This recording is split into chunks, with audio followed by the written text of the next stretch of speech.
was regarding birthday parties. Look, to be honest with you, I need to give an introduction to the answer. Islam is a religion I have chosen, you have chosen. Have you chosen it? We've chosen it. Is it from you or from Allah? Are you happy that it's from Allah? So if the dunya tells you something and Allah tells you something else, does it make, or which one is more important, the first or the second? What Allah has said. So even if the whole world is doing something and we are taught that this is not supposed to be done in the deen, we should not be feeling it hard in our hearts to say, Allah, if I die today, I know that I chose to be a Muslim and I chose to worship you and I know it's your rules. You know, it's so difficult today to talk because you're talking to a secular world, and sometimes they will pick on a small point of yours and they will make it a big issue for nothing, but not realizing that we do believe you are free to choose whether you're a Muslim or not. But the fact that you chose you're a Muslim, you are not free to change Islam. That's what we're saying. You cannot come and say, no, you know what, Islam needs to be modified. Well, then tell yourself you're a modified Muslim. Someone says, are you a Muslim? Say, no, I'm a modified Muslim, you know. So people know. But if you want to call yourself a Muslim, you've surrendered. So you need to know there are certain things that people might say, and you might think, this guy is backward, man. How could he say that, you know? But it's because it's not from me or my pocket. My children would like to also go to birthday parties and celebrate and so on. I sit them down and I explain to them what the candles are all about. Do you know what the candles on a birthday party are all about? In ancient Europe, when the winters were so bad that people used to go into literal hibernation to keep themselves warm in whatever way they had. And when they would come out, they would count the dead. Did you know that? They would count the dead.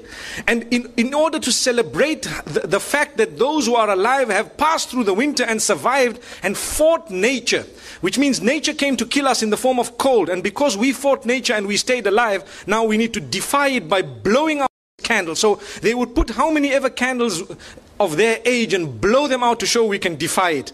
It's something that we believe is rooted in the medieval Europe. And it comes with its own satanic origins and so on. But people today say, what's wrong? What's wrong? I'm blowing the candles.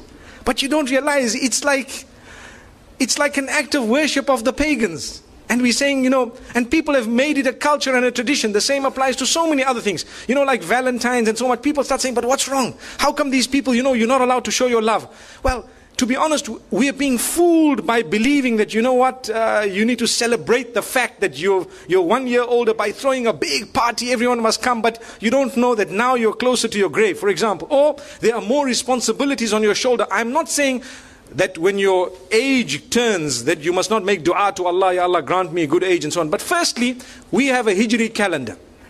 Secondly, these teachings are foreign to Islam. They are actually incorrect, invalid. But they come from Allah, not from me, not from you. If I had it my way and you had it your way, we would be throwing parties because our kids put pressure on us, so do mine. But we have to speak to them, address them, try and explain to them, and, you know, get to the origins of it. The sad reality is people take part wholesale. So they'll tell you, but they did it. But these people did it. That's the peer pressure. Sadly, we're living in an age, al-qabidu ala dinihi kal-qabidi ala jamr. A person who wants to hold fast to the deen is someone similar to he who is holding fast to, you know, a red hot coal, for example. So you find even families which are supposedly religious, you know, they have these big birthday parties and so on, whereas it is Islamically incorrect. Wallahu a'lam. Allah knows best. Like I said, I've given you a little introduction before I gave the answer. There are more important things we could do, you know, than that.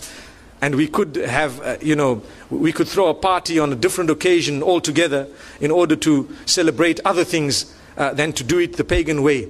You know, I would prefer a graduation party than to have a birthday party any day. May Allah subhanahu wa ta'ala bless our children. May He bless us all. It was wonderful being here. I really thought I would be dozing because of the responsibilities I've had to fulfill yesterday. But by the will of Allah, I've been quite